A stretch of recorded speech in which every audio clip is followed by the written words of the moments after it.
the last money is paying debts in tenders and whatever of the last 2 years. I'm asking these two leaders, can you call private, what do you call, auditors to audit that council? Because I'm afraid when we go to count government, these two guys, our senator and our governor, are just going to inherit debts. Okay, good. All right. Can you tell us, Okay. can you call that, and then let's get some people in Shmolatewa, I think. Okay, good. I think I'm coming to the reality and accepting the reality that we are going to inherit a city council that is bankrupt. So the first thing is to accept that we have a difficult job ahead of us, but that is part of the challenge of leadership.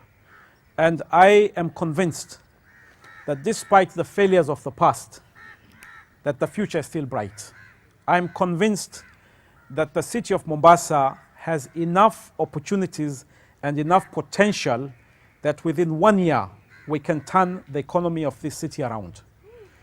And we should not as a city be depending purely on the taxes from the small Uakali workers and from the matatu drivers and from the small traders in Kongwea market.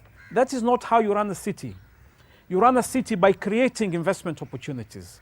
You run a city by inviting large companies to come and set up here so that they invest here, they create jobs, they create more business opportunities for smaller companies and smaller organizations. This is how you create wealth in a city.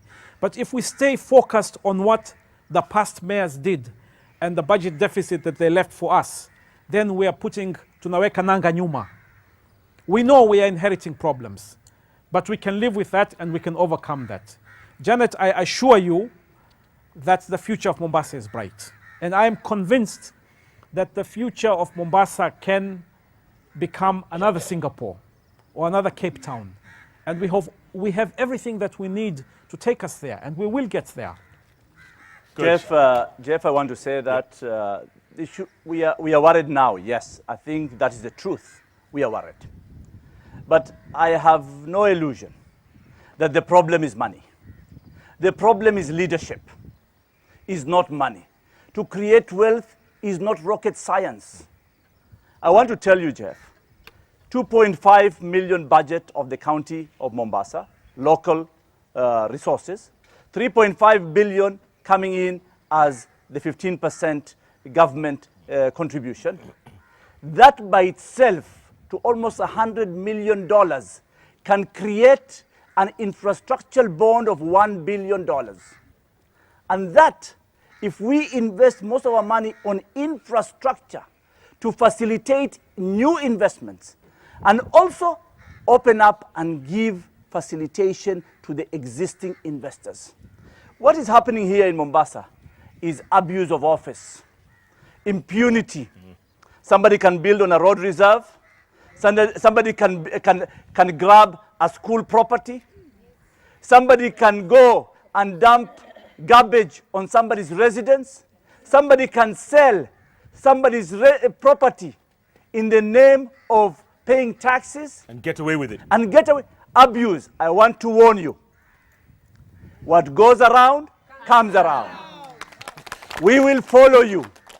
Wherever you hide, we will not forgive you. And also, finally, Jeff, we can be good people and godly people in their hypocritical way. But the truth of the matter, people have suffered. Businesses have gone down. We are not coming in government, in local government, with vengeance. We want to say, you did these mistakes. Can you answer them? If you fail, Shimolatewa is open. I want to warn you. If you think you have abused your position, we will come after you. No going back. Yeah. No more free lunches. No way. Jeff, my name's Alois Ngayo. I'm coming from Maweni, and my question is going directly to Governor-to-be, Mombasa County, Bwana Seleman Shahbal. There is a big disparity in the ratio of primary school to secondary school. For example, the past result of Form 4, if you compare the intake of Form 1s.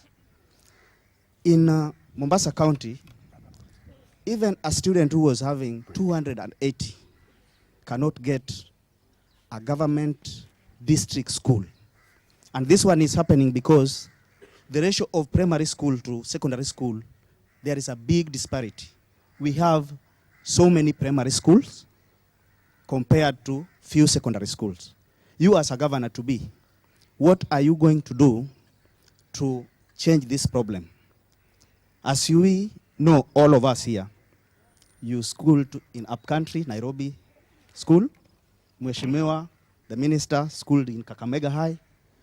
How are we going to keep on sending our children to upcountry school? It is good you have brought for us the Utalii College in Coast Province. But if you go to that college now, they are not offering all faculty. What are you going to do for all the faculties to be there so that if you want to learn anything in hotel management, receptionist, and everything, you get there? Thank you very much. He asked me about secondary schools. Number one, I agree with you that the transition rate from primary school to secondary school is extremely low. At the current level, we probably have about 15% which move from primary school to secondary school. That is too low. We cannot afford to waste so many children in standard 8. That's the starting point. So we as a community must invest in schools. It is my intention that we have to triple the number of secondary schools that we have in Mombasa, number one.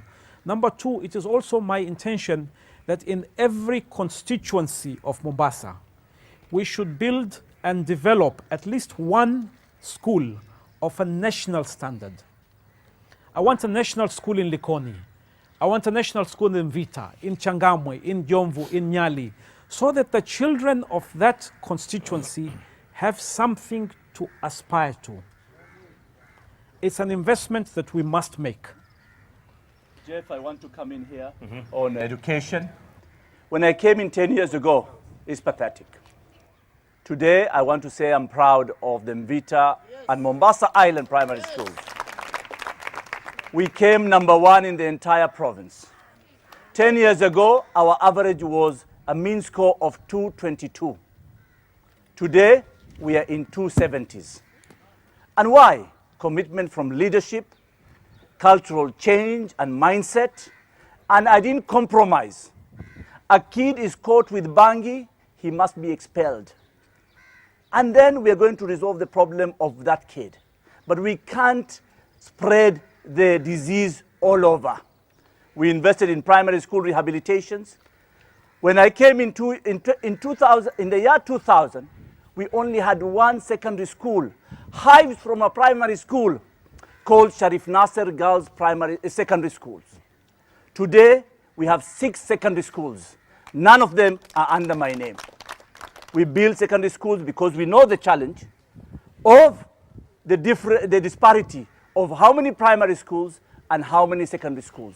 Today, I want to say 60% of Mvita students can get schools within the constituency.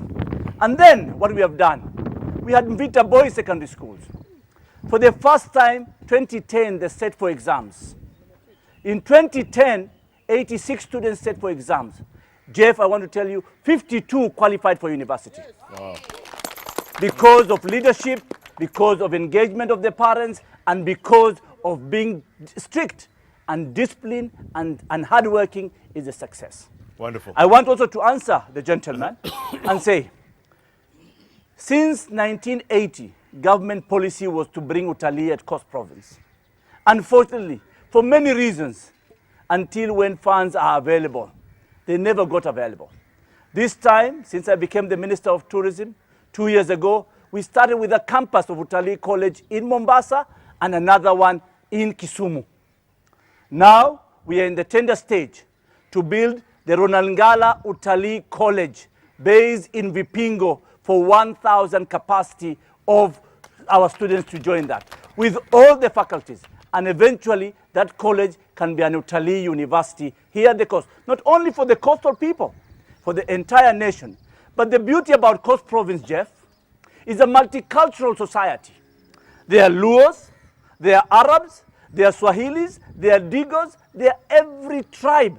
This is the real Kenya. Up there is a fake Kenya. I'm not satisfied with the results that we have. Certainly, yes. Unfortunately, We can do better. Unfortunately, whether we like it or we don't, we are still the worst performing county in the country. So I'm not satisfied with taking a few schools and saying this is a fantastic example. We need to take this across the whole county of Mombasa. It doesn't help us if a few schools do well and thousands of our students don't make it to university. Yeah. Okay, Suleiman, Yes. save that for your closing thoughts. Okay, we're going to have to take a break because the sun seems to be setting right here in Fort Jesus. It's a beautiful scene, but we're losing light. We need to take a break. Face the Nation returns. I know you have questions. It's these guys, man. They're asking too many. Blame them. Don't blame me. We're back in a moment.